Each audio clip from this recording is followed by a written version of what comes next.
I won $100 million in the lottery.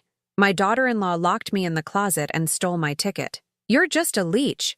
It's our turn to enjoy the good life, she said. What she didn't know was, the ticket was in the name of, I'm glad to have you here. Follow my story until the end and comment the city you're watching from, so I can see how far my story has reached. I still remember the exact moment my life changed forever. Tuesday morning, 7:23 a.m., sitting at my kitchen table with my coffee getting cold, staring at those 6 numbers on my lottery ticket. 7, 14, 23, 35, 42, 49.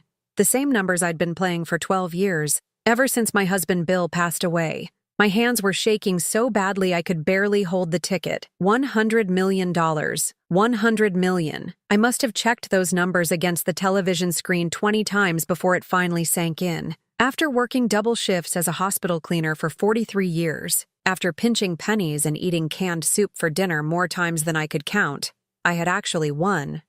The first person I called was my son Derek. He didn't answer, which wasn't unusual. Derek worked construction, and his phone was always dead or buried under tools. So I called Kaya, my daughter-in-law. Marlene? Her voice had that edge it always carried when talking to me, like I was interrupting something important. What's wrong now? Nothing's wrong, honey. I need to tell you and Derek something. Could you both come over? We're busy today. Derek's got overtime and I have plans with the girls. I took a deep breath. I won the lottery, Kaya. Silence. Then a laugh. Sure you did, Marlene. How much this time? $5? $100 million. The line went dead. 20 minutes later, Derek's truck was screeching into my driveway. They burst through my front door like they owned the place. Derek, my 38-year-old son who'd inherited his father's broad shoulders but none of his kindness, looked frantic. Behind him, Kaya strutted in wearing those designer jeans she somehow always managed to afford despite Derek's modest income. Her blonde hair was perfectly styled, her makeup flawless, but her green eyes held a hunger I'd never seen before. Mom, where's the ticket? Derek demanded, not even bothering with a hello. I held it up, still trembling. Right here. I can't believe it, Derek. After all these years of struggling, Kaya snatched the ticket from my hands before I could finish speaking. She examined it closely, her lips moving as she counted the numbers. Holy shit, she whispered. Holy fucking shit, Derek. She actually won. Language, Kaya, I said softly, but she wasn't listening. She was staring at that ticket like it was made of gold, and I suppose in a way it was. Derek looked over her shoulder, his mouth hanging open. For a moment, I thought he might hug me, might say he was proud of me or happy for me. Instead, he started pacing. Okay, Mom, we need to think about this logically, he said, running his hands through his thinning hair. This is a lot of money. More than you could ever spend. You need help managing it. I need to call a financial advisor first, I said. And a lawyer. That's what they always say on the news. Kaya's head snapped up. A lawyer? Why would you need a lawyer? We're family. Something in her tone made my stomach clench. I'd lived with Kaya in my life for 8 years now, ever since she and Derek got married. She'd never liked me, that much was clear. I was the mother-in-law who lived in a small house, who couldn't afford to take them out to fancy dinners, who sometimes needed help with my electric bill. I was an inconvenience. But the way she was looking at me now was different. It was calculating. I just want to do this right, I said. Make sure everything's legal and proper. Of course it'll be legal, Derek said, but he wouldn't meet my eyes. Look, Mom, why don't you sit down? Kaya and I will make some coffee and we can all talk about this together. I should have listened to the voice in my head telling me something was wrong. I should have tucked that ticket into my purse and driven straight to the lottery office. Instead, I sat down in my worn recliner, the same chair where Bill used to watch his evening news, and I waited. I heard them whispering in the kitchen, their voices urgent and low. I couldn't make out the words, but I didn't need to. After 66 years on this earth, I knew the sound of people plotting. When Kaya came back into the living room, she had a strange smile on her face. Marlene, Derek and I were talking, and we think you should let us handle the details. You know, the paperwork and all that complicated stuff. You've worked so hard your whole life. You deserve to just relax and enjoy this. That's very kind of you both, but I can handle it, The smile disappeared from Kaya's face. Actually, I don't think you can. I think you're too old and too confused to understand what you're dealing with here. Excuse me? Derek stepped forward. What Kaya means is that this is overwhelming, for anyone. And you, well, Mom, you're not getting any younger. Your memory isn't what it used to be. I felt heat rising in my chest. There's nothing wrong with my memory. You forgot Derek's birthday last month, Kaya said sweetly. I sent a card 2 days late because I was in the hospital with pneumonia. See? You're getting defensive. That's a sign of cognitive decline. I couldn't believe what I was hearing. These were the people I'd sacrificed for. The family I'd helped financially whenever they needed it, even when it meant eating ramen noodles for a week. I want you both to leave, I said, standing up. Right now. That's when Kaya's mask finally slipped completely. No, Marlene. You don't get to make demands anymore. She nodded to Derek. And before I could react, he grabbed my arms. I'm sorry, Mom, he said, but he didn't sound sorry at all. This is for your own good. They dragged me to my bedroom closet, ignoring my protests, my pleas. Kaya grabbed the ticket from where she'd set it on the coffee table. You only suck us dry, she hissed as Derek shoved me into the small space. It's our turn to enjoy the good life. The closet door slammed shut. I heard the scrape of my heavy dresser being pushed against it. In the darkness, surrounded by my old clothes and the faint smell of Bill's cologne that still clung to his jacket, I finally understood. My own son had just imprisoned me in my own home. But, as I sat there in the dark, listening to them celebrate in my living room, I allowed myself a small smile. They had no idea what they'd just done. The first hour in that closet felt like 10. I could hear them moving around my house, opening cabinets, going through my things. Kaya's voice carried clearly through the thin walls. Derek, look at this place. It's like a museum of poor people. We're going to have to burn half this shit when we move her into a nursing home. Keep your voice down, Derek muttered. The neighbors might hear. Who cares? They're all as old and pathetic as she is. I pressed my ear against the closet door, straining to hear more. My knees were already aching from sitting on the hard floor, but I had to know what they were planning. So, what's the plan? Derek asked. We can't just keep her locked up forever. Why not? She's clearly suffering from dementia. Poor old woman probably wandered off and got confused. Had to be institutionalized for her own safety. The casual cruelty in her voice made my blood run cold. This wasn't a spur-of-the-moment decision. Kaya had thought this through. I don't know, Kaya.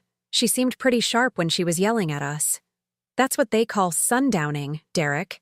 It's a classic symptom. Sometimes they seem normal, then they have episodes. I could hear the smugness in her voice. I've been researching it, just in case something like this ever happened. My stomach dropped. She'd been planning this, waiting for an opportunity to get rid of me. Look, Kaya continued, your mother has been nothing but a burden for years. How many times has she called asking for money? How many family dinners has she ruined with her constant complaining about her health, her bills, her loneliness? She's been sucking the life out of us, Derek. This lottery win is like divine intervention. I closed my eyes, remembering all those times I'd swallowed my pride and asked for help. The month my roof leaked and I couldn't afford repairs. The time my car broke down and I needed a ride to my doctor's appointment. The Christmas when I couldn't afford gifts and quietly asked Derek if I could contribute to whatever they were buying the grandkids instead. Every time I'd felt ashamed. But I was their family. I thought family helped each other. She raised me, Kaya. She worked her ass off after Dad died. And now it's time for her to step aside and let us live our lives. Derek, we're talking about $100 million. Do you understand what that means? We'll never have to worry about money again. We can buy that house we've been looking at. We can travel. I can quit my job. What job? I wanted to scream. Kaya worked part-time at a boutique when she felt like it, spending more on employee discounts than she ever earned. We could give her some of it, Derek said weakly. Set up a trust or something. Give her money? Kaya's voice pitched higher. Derek, she's 66 years old and in declining health. What's she going to do with millions of dollars? Buy a yacht? Take a cruise around the world? She'd probably just give it all away to some charity, or leave it to the church. I heard footsteps approaching the bedroom. The dresser scraped against the floor, and suddenly the closet door opened. Kaya stood there with a bottle of water and a granola bar. "Here," she said, tossing them at my feet. "Can't have you dying of dehydration. That would complicate things. Kaya, please. You don't have to do this. We can work something out." She crouched down to my eye level, her perfectly made-up face twisted with false concern. "Oh, Marlene, you poor confused thing. You don't remember, do you? You already signed the ticket over to Derek, yesterday when you were having one of your episodes." "That's not true, isn't it? Your memory has been so spotty lately. Remember when you forgot Derek's birthday? Or when you called me at 3 in the morning asking if I'd seen your mother?" She smiled, the expression not reaching her eyes. "Your mother's been dead for 15 years, Marlene." I had called her that night, but not because I was confused. I'd had a nightmare about my mother, one of those vivid dreams that feel real when you first wake up. Half asleep and shaken, I'd reached for the phone before fully remembering where I was. "You're going to tell everyone that I'm incompetent." "I'm not going to tell them anything. The evidence will speak for itself. The locked closet, your increasingly erratic behavior, the way you've been forgetting things?" She reached into her pocket and pulled out a small recording device. "I've been documenting your decline for months, Marlene, just in case." My heart hammered against my ribs. "You've been recording me?" "Every phone call. Every time you've seemed confused or said something odd. Building a case." She stood up, smoothing down her jeans. "Derek felt guilty about it at first, but I convinced him it was for your own good. You need professional care, Marlene. The kind Derek and I can't provide." The closet door slammed shut again. I heard the dresser scrape back into place. In the darkness, I finally let myself cry. Not just for the money they'd stolen, but for the years of manipulation I'd been blind to. All those times Kaya had seemed concerned about my forgetfulness. The way she'd started answering Derek's phone when I called. The subtle suggestions that maybe I shouldn't be living alone. She'd been building a case against me for months, maybe longer, waiting for the right moment to spring her trap. But as I sat there in my prison, surrounded by the ghosts of my past life, I remembered something Kaya didn't know, something that would change everything. I wasn't as helpless as she thought, and that lottery ticket, it wasn't as simple as she believed. 3 hours later, I heard Derek's truck pull out of the driveway. Through the thin wall, I could hear Kaya on the phone. "Mom, it's me. You're not going to believe what happened. Derek's mother finally lost it completely. We had to have her committed." A pause. No, it's sad, but honestly, it's a relief. She's been getting worse for months." Another pause, then laughter. "Actually, it might work out better than we hoped. She had a lottery ticket, can you believe it? We're taking care of the paperwork now." My hands clenched into fists. She was already spreading the story, already building her narrative. By tomorrow, half the town would think I was a demented old woman who'd been institutionalized for my own safety. But Kaya had made one crucial mistake. In her greed and her rush to get rid of me, she'd acted too quickly. She should have asked more questions about that lottery ticket. The closet door was going to open again soon. I could feel it. And when it did, I'd be ready. By the 4th day, my water and granola bar rations had run out. My back ached from sleeping on the closet floor, and I could smell myself in the confined space, but I could also hear the panic creeping into Kaya's voice as she made phone call after phone call. "What do you mean I need her signature?" she was saying to someone, her tone sharp with frustration. "I'm telling you, she's mentally incompetent. She can't even remember her own name half the time." I pressed my ear harder against the door. This was what I'd been waiting for. "No, we don't have power of attorney. Why would we need that? She's family." A long pause. "How long does that process take?" "Weeks? We don't have weeks." I smiled in the darkness. The lottery commission wasn't as simple to fool as Kaya had assumed. You can't just show up with a winning ticket and claim the prize without proper identification and verification, especially not for $100 million. The closet door scraped open, flooding my eyes with painful light. Kaya stood there, no longer bothering to hide her anger. "Get up," she snapped. "We need to talk." My legs were stiff and cramped, but I managed to stand. Derek appeared behind her, looking uncomfortable. He wouldn't meet my eyes. "You're going to sign some papers," Kaya said, shoving a manila folder at me. "Power of attorney documents. So Derek can handle your affairs while you're recovering." I looked at the papers without touching them. "And if I refuse?" "You're not in a position to refuse anything, Marlene. You're clearly suffering from severe dementia. We have hours of recordings proving it. If you don't cooperate, we'll have no choice but to have you committed immediately. Those recordings are fake. You manipulated situations to make me seem confused." Kaya laughed, but there was no humor in it. Who's going to believe that? A confused old woman with obvious mental health issues, or two concerned family members trying to help?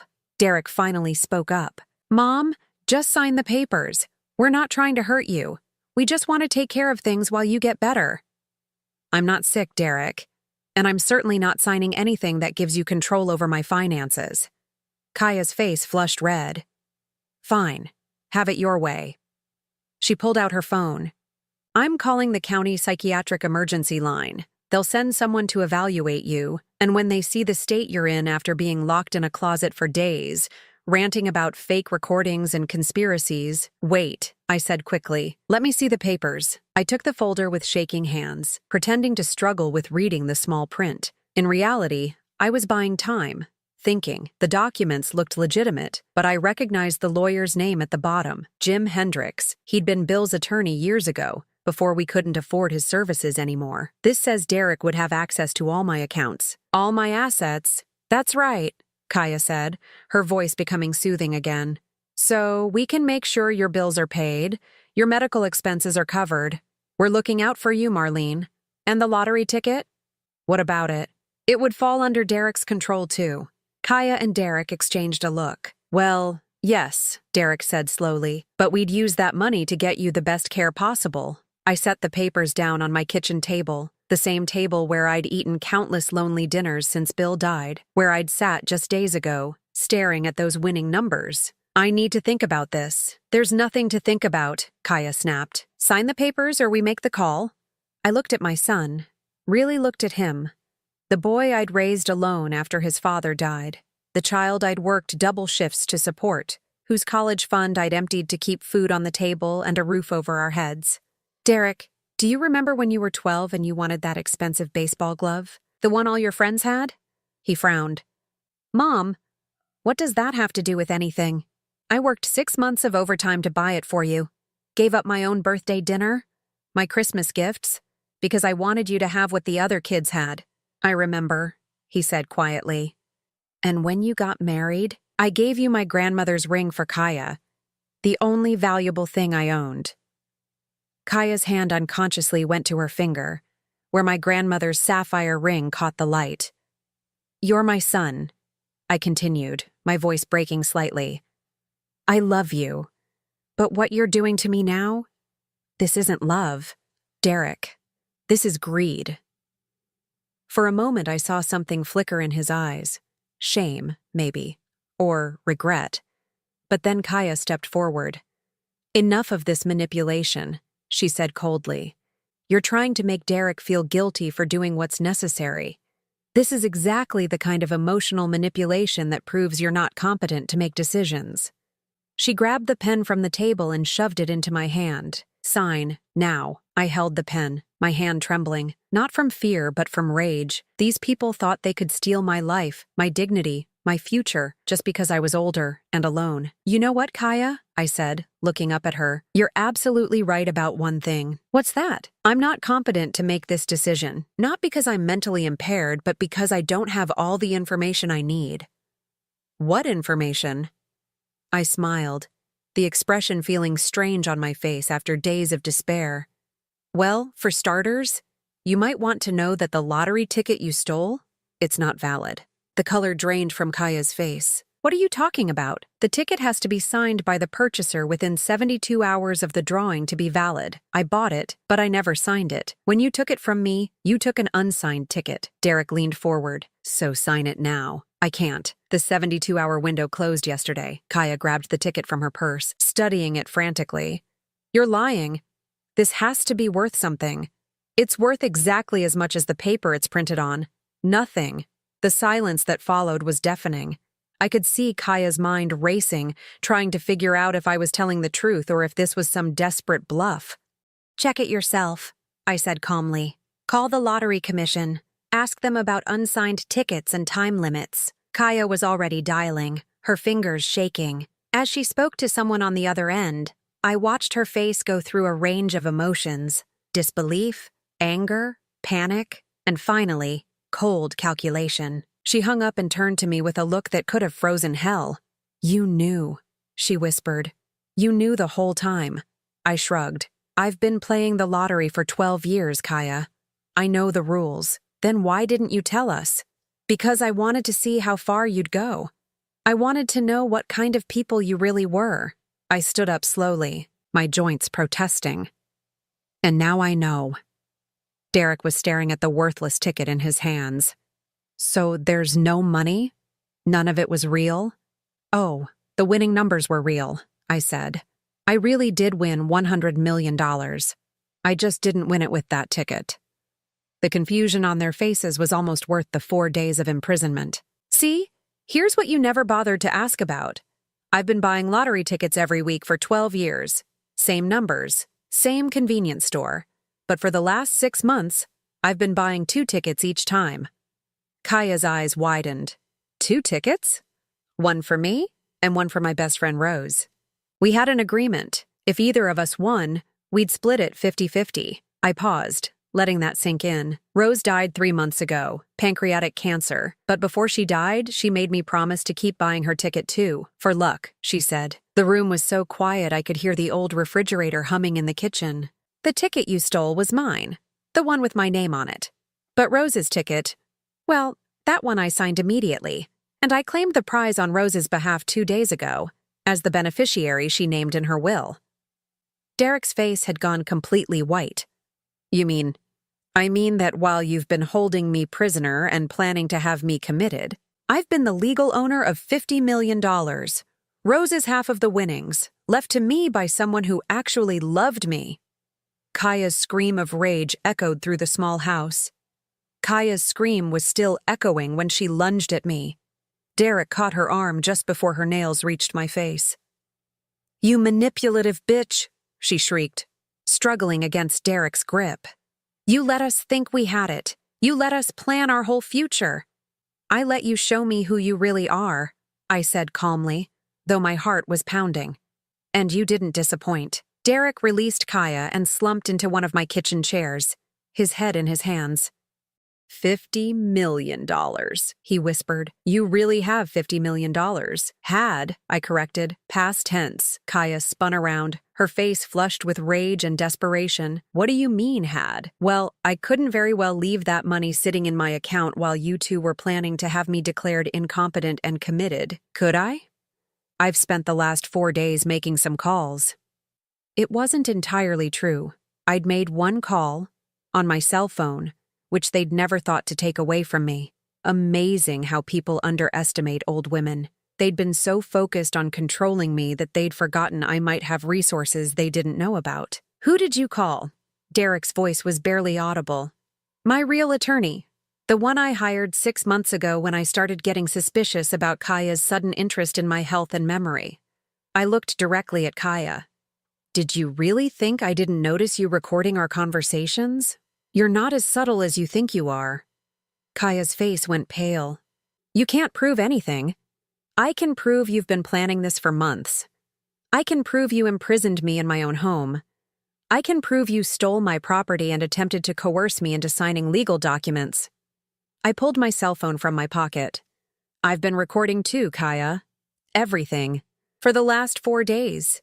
The silence stretched between us like a wire about to snap. Derek looked up at me with something I'd never seen in his eyes before. Fear. "Mom, we can work this out. We're family." "Family doesn't lock family members in closets, Derek." "It was Kaya's idea. I just went along with it because she said you were getting worse. She said you needed help. I felt a stab of pain at his words. After everything, he was still trying to throw his wife under the bus to save himself. And you believed her because it was convenient, I said. Because you wanted to believe I was becoming a burden so you wouldn't feel guilty about what you were planning to do to me. Kaya had been pacing the small kitchen like a caged animal. But now she stopped and turned to me with a smile that chilled my blood. You know what, Marlene? You think you're so smart, but you've made a huge mistake. What mistake? You just admitted to having $50 million, and Derek is your only living relative. Her smile widened. All we have to do is wait. Wait for what? For you to die? Of course. Old women living alone have accidents all the time. They fall downstairs. They forget to turn off the gas. They have medical emergencies and no one finds them for days. Derek shot up from his chair. Kaya, what are you saying? I'm saying your mother just signed her own death warrant. She has $50 million and no one to leave it to except you. Do the math, Derek. The room felt like it was spinning. In my worst nightmares, I'd never imagined it would come to this. I'd thought they were greedy and manipulative, but I'd never thought they were capable of actual murder. You're talking about killing me, I said, my voice surprisingly steady. I'm talking about natural causes, Kaya replied sweetly. Stress-related cardiac events are very common in elderly women who've been through traumatic experiences. Like being locked in a closet by their own family. Derek was staring at his wife like he'd never seen her before. Kaya, you can't be serious, can I? Derek, she just cost us $50 million. $50 million. Do you understand what that means? We'll never get another chance like this. Never. She's my mother. She's a bitter old woman who's been nothing but a drain on our resources for years. And now she's proven she's willing to destroy our lives just to spite us. I backed toward the kitchen door, my mind racing. I needed to get out of the house, get to safety, call the police. But Kaya was blocking the most direct route, and I wasn't sure my 66-year-old legs could outrun her. Derek, I said, keeping my voice calm. You don't have to do this. You can still walk away. Take Kaya and leave. And we'll never speak of this again. Don't listen to her, Kaya snapped. She's manipulating you again, playing the victim to make you feel sorry for her. Derek looked between us, his face pale and confused. I don't know what to do. You know what to do, Kaya said, moving closer to me. She's been recording us. Derek, she has evidence of everything we've done. Even if we walk away now, she'll destroy us. She'll press charges, ruin our reputations, make sure we go to prison. Good, I said firmly. You belong in prison. Kaya's hand shot out and grabbed a knife from the magnetic strip on my kitchen wall. Enough talking. Derek stepped forward. Kaya, put the knife down. This has gone too far. Too far? She laughed, but it sounded more like a shriek. Derek, we kidnapped and imprisoned your mother. We stole her property. We plan to have her committed to steal her money. We're already criminals. The only question now is whether we're going to be poor criminals or rich ones. I was pressed against the kitchen door now, my hand searching behind me for the knob. The knife in Kaya's hand caught the afternoon light streaming through the window. Kaya, please, Derek said, his voice breaking. This isn't who we are. This is exactly who we are, she replied, her eyes fixed on me. We're survivors, Derek. We do what we have to do to get what we deserve. What you deserve. I couldn't help myself. You deserve nothing. You've worked for nothing, sacrificed nothing, earned nothing. You think you're entitled to my money just because you married my son? I'm entitled to it because I've put up with you for 8 years, Kaya snarled. 8 years of your constant neediness, your guilt trips, your pathetic attempts to stay relevant in our lives. The kitchen doorknob turned in my hand. Almost there. And now, Kaya continued, raising the knife, I'm going to solve all our problems at once. That's when Derek finally acted.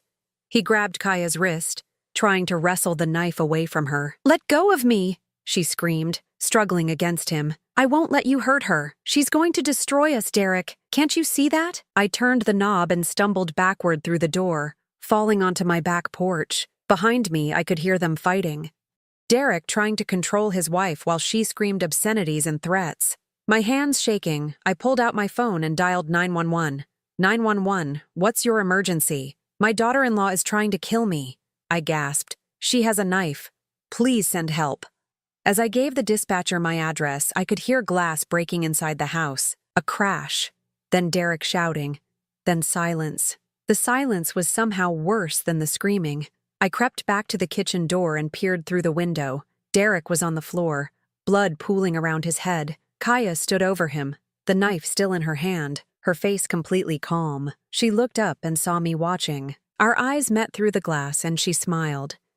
Then she walked toward the door, toward me, the bloody knife gleaming in her hand. I ran. I made it to my neighbor's porch before my legs gave out. Mrs. Chen, bless her heart, took one look at me and pulled me inside without asking questions.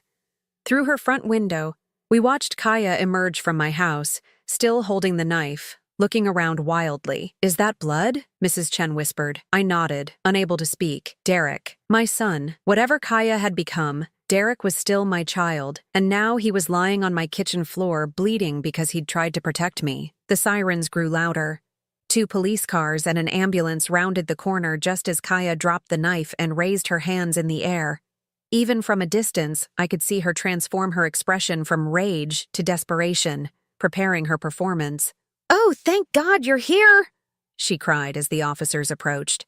"My mother-in-law attacked my husband. She's been acting so strange lately, and when we tried to help her, she just snapped." I watched from Mrs. Chen's window as Kaya pointed toward the house, tears streaming down her face. She was good. If I hadn't lived through the last 4 days, I might have believed her myself. Officer Martinez, whom I recognized from the community meetings at the senior center, looked skeptical. "Ma'am, we received a 911 call from this address reporting that you were threatening the homeowner with a knife." "That's impossible," Kaya sobbed. "Marlene is clearly having some kind of psychotic episode. She's been getting worse for months. We've been trying to get her help, but she refuses treatment. And where is Mrs. Holloway now?" "I don't know. She ran off somewhere. Derek went after her, and that's when she attacked him with the knife. Please, you have to find her before she hurts someone else." I saw Officer Martinez exchange a look with his partner. They'd heard stories like this before, families struggling with elderly relatives who were losing their grip on reality. That's when I realized I needed to act fast. I squeezed Mrs. Chen's hand and stood up. "I have to go out there. Marlene, no. That woman is dangerous. She's dangerous, but she's also a liar. And if I don't speak up now, she's going to convince them that I'm the one who belongs in custody." I walked out of Mrs. Chen's house with my hands visible, moving slowly so the officers wouldn't see me as a threat. Officer Martinez spotted me immediately. "Mrs. Holloway, ma'am, we need you to stay right there." Kaya spun around when she heard my name, her face cycling through emotions faster than I could track them. Surprise, rage, calculation, and finally, renewed tears. "Marlene!" she cried, rushing toward me. "Oh, thank God you're okay. When you attacked Derek, I was so afraid you'd hurt yourself too." The officers moved to intercept her, clearly not wanting the two of us too close together until they understood what had happened. "Ma'am," Officer Martinez said to me, "we're going to need you to come with us to answer some questions." "Of course," I said calmly. "But first, you should know that I've been recording everything that's happened here for the past 4 days. I held up my phone, finger hovering over the play button, including the part where Mrs. Kaya Holloway threatened to kill me and then attacked my son when he tried to stop her. The color drained from Kaya's face. "She's delusional. There's no recording. Would you like to hear it?" I asked Officer Martinez. The next few minutes were some of the most satisfying of my life. As my phone played back Kaya's threats, her admission that she'd been planning this for months, her casual discussion of murdering me for my money, I watched her carefully constructed story crumble. "This is fake," she kept insisting. She doctored the audio somehow. Old people do that now with computers. But the recording was clear, unmistakably her voice, and the officers could hear Derek in the background, sometimes protesting, sometimes going along with her plans. "Ma'am," Officer Martinez said to Kaya, his tone completely changed. "You're under arrest for assault, kidnapping, and attempted murder." As they read her rights, Kaya's mask finally slipped completely. The tears stopped, the performance ended, and what remained was pure, ugly rage. "You think you've won," she screamed at me as they put her in handcuffs. "You think this is over? Derek is your only family, Marlene. When he dies, everything goes to me anyway. His wife, the money, the house, everything." Officer Martinez paused in his recitation of her rights. "Ma'am, what money are you referring to?" "She won the lottery," Kaya shrieked. $50 million. And when Derek dies, it all comes to me. I felt something cold settle in my chest. Even now, even caught and facing prison, Kaya was still planning my son's death. She was counting on Derek not surviving his injuries. "Officer," I said quietly, "there's something else you need to know about the money." An hour later, I sat in the hospital waiting room while Derek underwent surgery. The doctors said the head injury was serious, but not life-threatening. Kaya had hit him with a ceramic vase rather than the knife, though the cut on his forehead had bled dramatically. Detective Sarah Williams sat across from me, her notebook filled with the details of my story. She was younger than Derek, but had an old soul, the kind that came from seeing too much human ugliness too early in life. "So let me make sure I understand this correctly," she said. "Your daughter-in-law has been planning to have you declared incompetent for months. She imprisoned you for 4 days, stole what she thought was a winning lottery ticket, and when she discovered it was worthless, she decided to kill you for the money you actually did win. That's correct. And the $50 million? I smiled, feeling lighter than I had in days. "Well, that's where it gets interesting." Detective Williams raised an eyebrow. "You see, I did win $50 million on Rose's ticket, but I never said I kept it." "What do you mean?" "Rose had very specific wishes about what to do with any lottery winnings. She'd made me promise that if we ever won, the money would go to the children's hospital where her grandson was treated for leukemia." I pulled out a folder of documents from my purse. I honored her wishes. Every penny of that $50 million was donated 3 days ago. Detective Williams stared at me. "You gave it all away?" "Rose's half, yes, and my half of my ticket, when I eventually claim it, will go to the same place." I leaned back in the uncomfortable hospital chair. "You see, Detective, I learned something important these past few days. Money doesn't make you rich. Having people who truly love you makes you rich. And Rose loved me enough to make me her beneficiary. That's worth more than any lottery jackpot." So Kaya planned all of this, committed all these crimes, for money that was already gone? Money that was never hers to begin with. Detective Williams shook her head slowly. Wow. She's going to be furious when she finds out. I imagine so. But that's not my problem anymore. A doctor in scrubs approached us. "Mrs. Holloway? Your son is out of surgery. He's going to be fine. He's asking for you." As I stood up to go see Derek, Detective Williams touched my arm gently. "Mrs. Holloway? What you did giving away all that money, it was pretty remarkable." I thought about Rose, lying in her hospital bed, making me promise to honor her wishes. I thought about all the children who would receive better care because of her generosity. And I thought about Derek, alive and asking for me despite everything that had happened. "No, Detective," I said. "What's remarkable is that I almost forgot what really matters. But sometimes when you lose everything, you remember what's actually worth keeping." 6 months later, I stood in the kitchen of my new apartment, making coffee for 2. The morning sun streamed through windows that overlooked a small garden where residents of the senior living community could grow vegetables and flowers. It was a far cry from the house where I'd raised Derek, but it felt more like home than anywhere I'd lived in years. Derek knocked softly on my door at exactly 8 a.m., just like he had every Tuesday and Friday since he'd been released from the hospital. The head injury had left him with some memory gaps, which the doctors said might be permanent. But he remembered enough. He remembered the closet. He remembered Kaya's threats. And he remembered the moment he realized what she'd become. "Morning, Mom," he said, settling into the chair I'd bought specifically for his visits. His hair had grown back over the scar, but I could still see it when he leaned forward. "How are you feeling today?" "Better. The headaches are getting less frequent." He accepted the coffee gratefully. "I got the divorce papers yesterday. It's final." I nodded. We'd talked about this day coming. Kaya was serving 15 years for kidnapping. assault, and attempted murder. She'd tried to claim diminished capacity, but the recordings and her own admissions had made that defense impossible. Any regrets? I asked gently. Derek was quiet for a long moment, staring into his coffee cup. I regret that I let her convince me you were becoming a burden. I regret that I didn't see what she was doing until it was almost too late. He looked up at me, and I saw the guilt he carried every day. But I don't regret that she's gone. Does that make me a terrible person? It makes you human.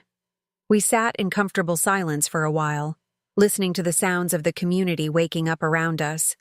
Mr. Peterson was already out in the garden, tending to his tomatoes. Mrs. Rodriguez was walking her ancient beagle around the courtyard. These were my neighbors now, my chosen family of sorts. I have something to tell you, Derek said eventually. I raised an eyebrow. I've been going to therapy. Dr. Martinez thinks I need to understand how I got so...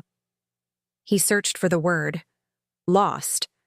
How I let Kaya manipulate me into treating you the way I did. What have you learned? That I was angry at you for years without realizing it.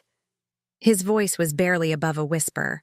After Dad died, you worked so much. You were always tired, always stressed. I felt like I'd lost both parents, not just one. The words stung, but I'd been expecting them. We'd danced around this conversation for months. Kaya used that anger, he continued. She'd make little comments about how you were getting old, how you needed more help, how you were becoming forgetful. She made it seem like caring for you would be this huge burden, and I wanted to believe her because it meant I wouldn't have to feel guilty about being angry anymore. I reached across the small table and took his hand. Derek, I know I wasn't the mother you needed after your father died. I was doing the best I could, but that doesn't mean it was enough. It was enough, Mom. It was more than enough. I just couldn't see it, because I was so caught up in what I thought I was missing. A soft knock interrupted us. Through the window, I could see Mrs. Chen holding a covered dish.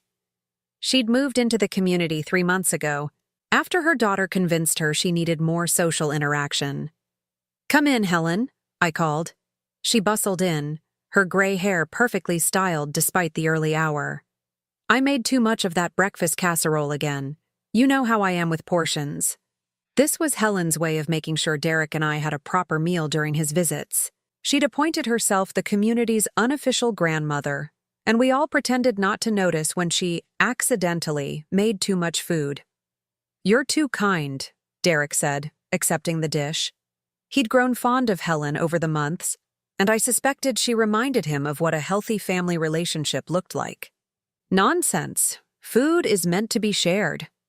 She patted Derek's shoulder maternally. How's the job search going, dear? Derek had lost his construction job while dealing with the legal proceedings, but he was slowly rebuilding his life. I have an interview next week. Small company, residential work.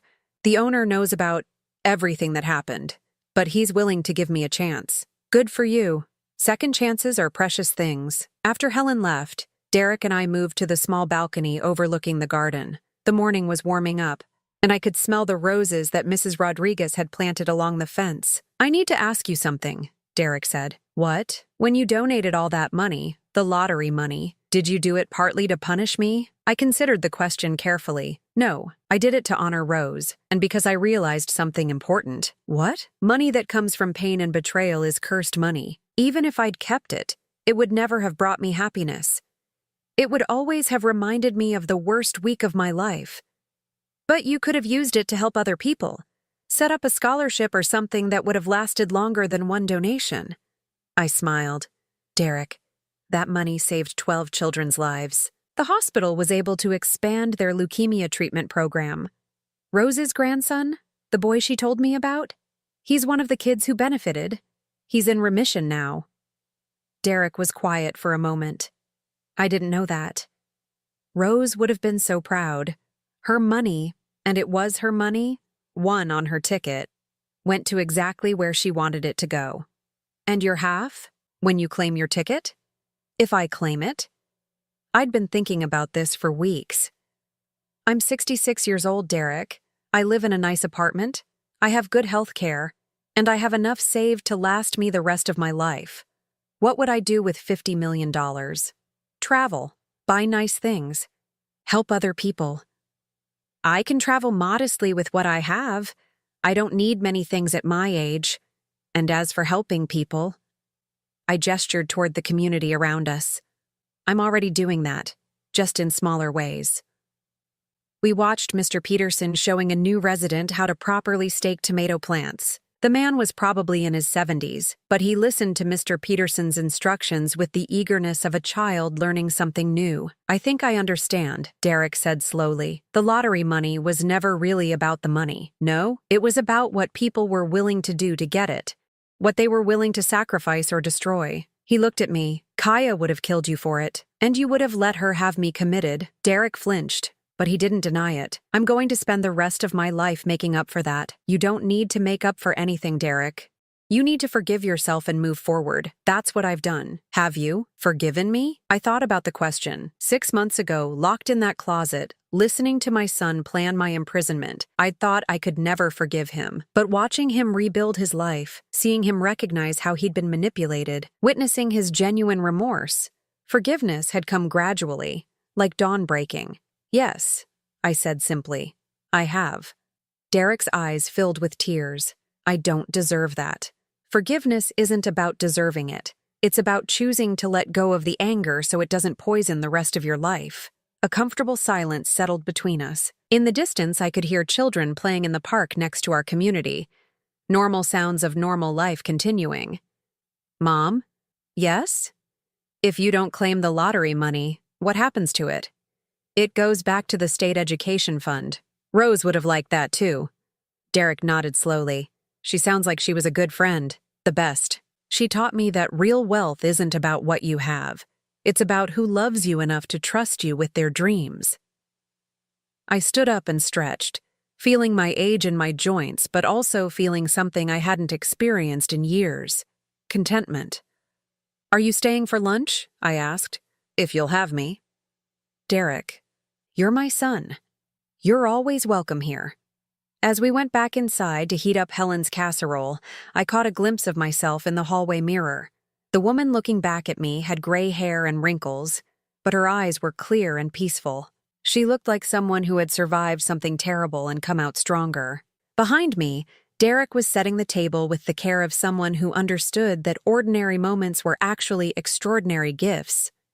We had both learned in our different ways that sometimes losing everything is the only way to discover what truly matters. The lottery ticket was still in my jewelry box, unsigned and unclaimed. $50 million in potential, gathering dust next to my wedding ring and my mother's pearls. Some days I thought about signing it, claiming it, doing something grand and generous with the money.